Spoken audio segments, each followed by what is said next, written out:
दोस्तों, एक बहुत ही खूबसूरत लड़की की बैंक में नौकरी लगती है। उसकी उम्र 24 साल की थी। उस लड़की के काउंटर पर पूरे दिन भीड़ लगी रहती थी। वह खूबसूरत तो थी ही और लोगों से बहुत प्यार से बात करती थी और लोगों का जो काम होता था वह पूरा करती थी। कुछ मनचले लोग भी उस काउंटर पर भीड़ लगाए रहते, जिनका काम दूसरे काउंटर का होता था। बैंक के सभी अधिकारी और कर्मचारी उस लड़की को अपनी तरफ आकर्षित करने के प्रयास में लगे रहते थे। किसी को उस लड़की के तकलीफ दर्द से कोई मतलब नहीं था। दोस्तों, यह दिल को छू जाने वाली कहानी है। आइए चलते हैं वीडियो में। वीडियो में बढ़ने से पहले आपसे निवेदन है, वीडियो को लाइक और चैनल को सब्सक्राइब कर लीजिए ताकि मेरा मनोबल बढ़ता रहे। मित्रों, जब भी आप बैंक में जाएंगे तो देखेंगे बैंक में काउंटर तो कई होते हैं, पर भीड़ एक दो ही काउंटर पर होती है। यह लड़की, जिसका नाम सारिका होता है, वह पीओ की पोस्ट पर थी। उस बैंक में एक चपरासी होता है जिसका नाम करण रहता है। उसका काम था सभी की जरूरतों को पूरा करना। बैंक में किसको कौन सी फाइल चाहिए और चाय पानी, ये सभी कामों को बहुत अच्छे से करता। करीब 2 साल हो चुका था उसको बैंक में काम करते हुए, इसलिए हर चीज की अच्छी जानकारी थी।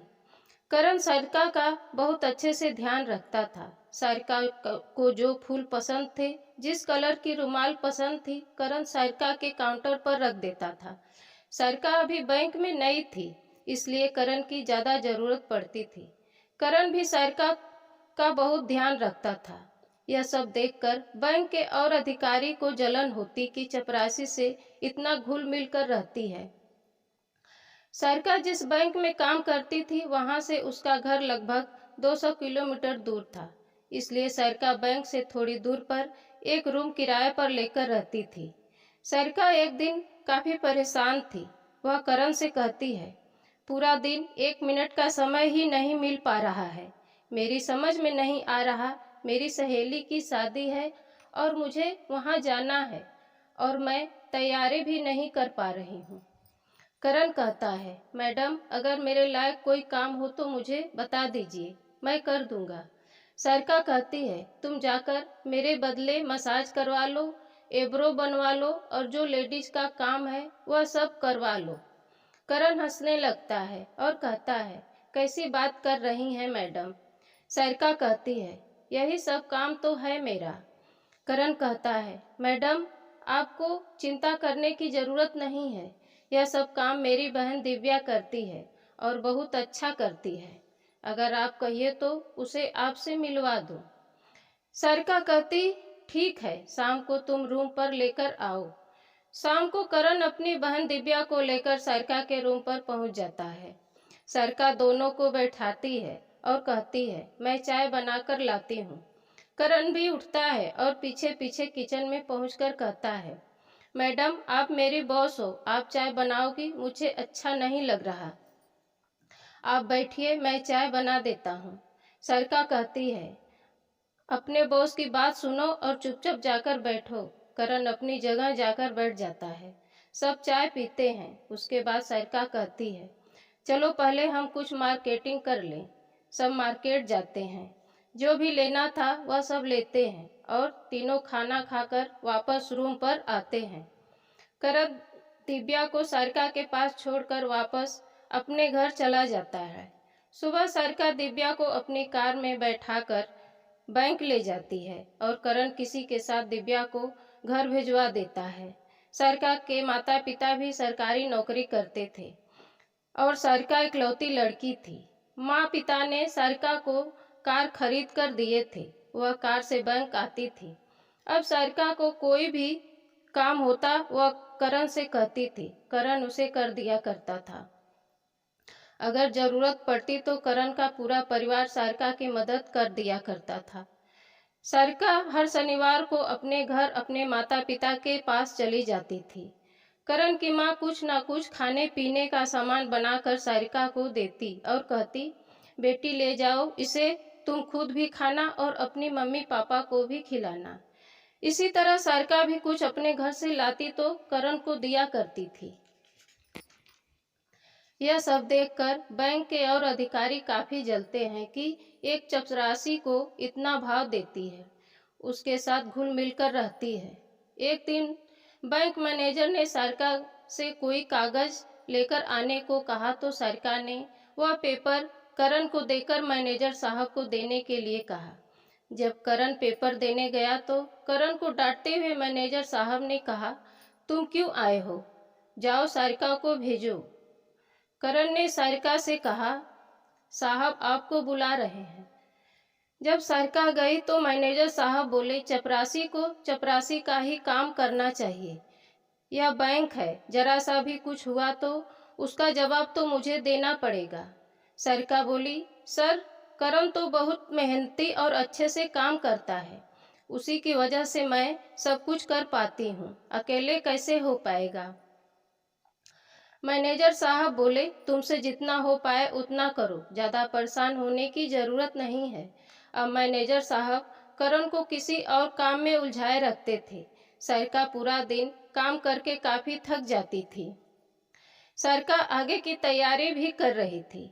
एक दिन सारिका करण से कहती है, अगर कोई खाना बनाने वाली मिल जाती तो मैं आराम से पढ़ाई भी कर लेती, ताकि अच्छे से मेरी तैयारी हो जाती। यह बात करण अपनी माँ से कहता है। कोई लड़की या महिला खाना बनाने के लिए मैडम को चाहिए तो करण की माँ कहती है, मैं ही जाकर बना दूंगी। उसके बाद करण की माँ सारिका का खाना बना दिया करती थी। जब सारिका पैसों की बात किया तो करण की माँ ने कहा, आप मेरी बेटी की तरह हो, बेटी से मैं पैसे नहीं लूंगी। सभी बहुत खुश थे। इस तरह लगभग 2 महीने बीत गए। अचानक इनकी खुशियों पर किसी की नज़र लग गई। सभी उदास हो गए। पता चला सारिका का ट्रांसफर हो गया है। रविवार का दिन था। सारिका का सभी सामान गाड़ी पर रखा जा रहा था। सारिका के माता पिता भी आए थे। सारिका अपनी माँ को करण से मिलवाती है और कहती है, माँ यही करण है। सारिका की माँ कहती है, जीते रहो बेटा, तरक्की करो। बेटा तुम लोगों ने मेरी बेटी की बहुत मदद की। आज के युग में ऐसे लोगों का मिलना बहुत मुश्किल है। समय आ जाता है सारिका के जाने का। सारिका करण से कहती है, करण काश हम 10-20 साल और साथ रहते, पर क्या करें, शायद हमारा साथ बस इतना ही था। काश मैं तुमसे कुछ कह पाती, पर क्या करूं। इतना कहते कहते सारिका के आंखों में आंसू आ गए। करण की भी आंखें भर गई। सारिका वहां से चली गई। अब दूसरे दिन करण बैंक में उदास था। तभी मैनेजर साहब कहते हैं, क्या बात है करण, उदास क्यों हो? करण कहता है, नहीं साहब, उदास कहाँ हूँ। 2-3 महीने बीतने के बाद पता चलता है सारिका ने जो परीक्षा दी थी वह पास हो गई है और अब वह बैंक मैनेजर बन गई है। और 6 महीने बाद पता चला सारिका की शादी है। बैंक के सभी स्टाफ को निमंत्रण कार्ड आया था। करण को भी पूरी फैमिली के साथ जाने को कार्ड मिला था। करण पूरे परिवार के साथ शादी में जाता है। सारिका पूछती है, कैसे हो करण? करण कहता है, ठीक हूँ मैडम। शादी बड़े धूमधाम से होती है। सभी अपने अपने घर वापस आ जाते हैं। लगभग 6 महीने का समय बीत जाता है। एक दिन करण की बहन दिव्या के मोबाइल पर सारिका का फोन आता है। सारिका कहती है, कैसी हो दिव्या? दिव्या कहती है, ठीक हूँ मैडम। सारिका कहती है, आंटी हैं तो बात कराओ। दिव्या अपनी माँ को फोन देती है। हालचाल करने के बाद सारिका कहती है, आंटी मुझे आप लोगों की बहुत याद आ रही है, मिलने का दिल कर रहा है। अगर आप लोग एक बार आ जाते तो बहुत अच्छा रहता। करण की माँ कहती है, बेटी तुम्हारी याद तो हम लोगों को भी आ रही है। तुमने फोन किया है, दिल तो अभी तुम्हारे पास आने को कर रहा है। तुम बताओ कब आना है? सारिका कहती है, आप लोग रविवार को आ जाओ। दोनों की बातें होने के बाद करण की माँ शाम को जब करण बैंक से आता है तब सारी बात बताती है। करण एक गाड़ी बुक करता है और रविवार को करण और दिव्या उसकी माँ सारिका के घर पहुंच जाते हैं। वहां जाने के बाद देखते हैं सारिका के घर काफी भीड़ रहती है। मेहमान भी थे। माहौल कुछ समझ ही नहीं आ रहा था कि यहाँ हो क्या रहा है। करण अंदर जाता है। सभी लोगों की नज़र करण पर थी। करण भी सभी लोगों को देख रहा था। सारिका भी करण को देख रही थी और बोली, करण बैठो, मैं पानी लेकर आती हूँ। तभी करण सारिका को रोकते हुए कहता है, मैडम आप ऐसा मत करो, आप मेरी बॉस हो और मैं एक चपरासी हूँ। आप पानी ले आएंगी, मुझे प्यास नहीं है। सारिका कहती है, मैं तुम्हारे बैंक की मैनेजर थोड़ी हूँ। करण कहता है, आप कहीं पर हो पर आप मेरी बॉस हो और आप बहुत अच्छी हो, आप मेरे दिल में हो, मैं आपकी दिल से इज्जत करता हूँ। सारिका कहती है, करण तुम मुझे अच्छा कह रहे हो और यह सभी लोग मुझे बहुत बुरी कह रहे हैं। इन लोगों ने मेरी शादी की और जब मैं ससुराल गई तो मेरा पति रोज पीकर आता और जब मैं ऑब्जेक्शन करती तो वह मुझे मारता पीटता था, तो मैं उसको छोड़कर चली आई और उसे तलाक दे दिया। यह लोग कहते हैं मैंने गलत किया। करण कहता है, मैडम यह माता पिता हैं, किसी के बच्चे की शादी इस तरह टूटेगी तो तकलीफ होती है, पर मैडम आपने जो किया सही किया, इस तरह आपकी जिंदगी नरक बन जाती। आपके पास किस चीज की कमी है? आप इतनी अच्छी हो, हजारों लड़के शादी करने को तैयार हो जाएंगे। तभी सारिका कहती है, करण क्या तुम मुझसे शादी करोगे? इतना सुनकर वहां पर सभी लोग सन्न हो गए। एक सन्नाटा सा पसर गया। करण बोला, मैडम मैं एक चपरासी हूँ और आप बैंक मैनेजर, या आप क्या कह रही हो? मेरी इतनी हैसियत नहीं कि इतना बड़ा ख्वाब देखूं। सारिका बोली, मेरी नज़र में तुम बहुत बड़े हो, मेरा जवाब दो, क्या तुम शादी करोगे मुझसे? करण को कुछ समझ नहीं आ रहा था, क्या जवाब दे। तभी करण की माँ सारिका के पास गई और उसे गले से लगाकर बोली, बेटी तुम मुझे बहुत पसंद हो, मैं तुम्हें अपनी बेटी की तरह रखूंगी। मुझे तुम बहुत पसंद हो और ये भी तुमको बहुत पसंद करता है। दिव्या भी सारिका से लिपट गई। उसके बाद सारिका बोली, आंटी करण ने अभी तक कोई जवाब नहीं दिया। तब करण ने कहा, मैडम मैं आपका यह एहसान कभी नहीं भूलूंगा, मैं आपको हमेशा खुश रखूंगा। मित्रों, ऐसा माहौल देखकर, ऐसा प्यार देखकर सभी के आंखों में आंसू छलक गए। तलाक की सभी कार्रवाई पूरी होने के बाद सारिका और करण की शादी हो जाती है।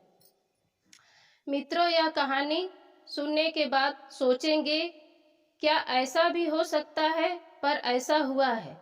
यह एक सच्ची कहानी है। इस कहानी के जरिए हमारा प्रयास समाज में एक अच्छी सीख देने को होती है। हमें एक अच्छे इंसान की तरह सबके सुख दुख में साथ देना चाहिए।